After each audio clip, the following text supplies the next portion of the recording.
Je voudrais vous dire ma conviction que la priorité de la politique de la France doit être tournée vers la Méditerranée, et je regrette que mon projet d'Union pour la Méditerranée ait été abandonné.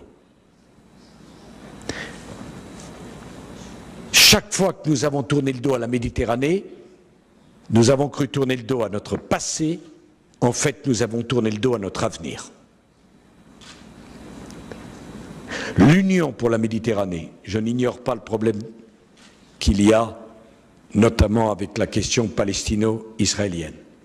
Mais l'Union pour la Méditerranée, le travail ensemble des pays du Nord et des pays du Sud est indispensable. Quand vous vous rendez compte, monsieur l'ambassadeur du Maroc, que la frontière entre l'Algérie et le Maroc est fermée depuis peut-être 10 ans,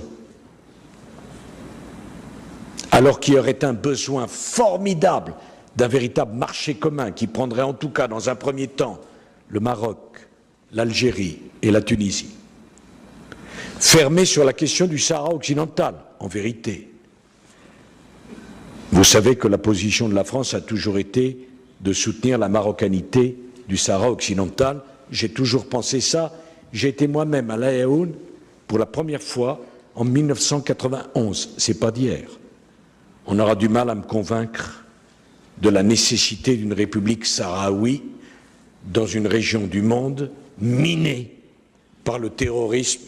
Je pense au Niger, je pense au Sahel, je pense au Mali que j'aime tant. Deuxièmement, tout le monde n'a pas la chance d'avoir un souverain comme le roi du Maroc,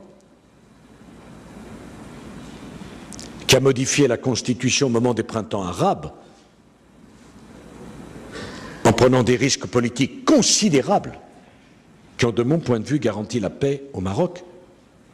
Imaginez que Sa Majesté n'ait pas fait le choix si courageux qui consistait à dire notamment qu'il choisirait le Premier ministre dans la formation politique arrivée en tête des élections, qui était un choix très difficile, y compris à imposer à ses propres amis. Je ne dirai rien sur l'Algérie, que j'aime beaucoup, mais dès qu'on dit un mot, ça devient une polémique. Et pourtant ce pays si riche, de ses potentialités, d'une population extraordinaire, la question de son développement et de sa modernisation est posée. Quand j'ai été au musée du Pardo à Tunis avec Pierre Lelouch et que j'ai vu les plus belles céramiques au monde, et tout d'un coup, les balles des assassins étaient résumées en quelques centimètres, la barbarie, la civilisation. Ce sont nos frères qui sont de l'autre côté de la Méditerranée, madame. Il faut les aider. Parce que leur succès sera notre paix. Leur échec sera notre drame.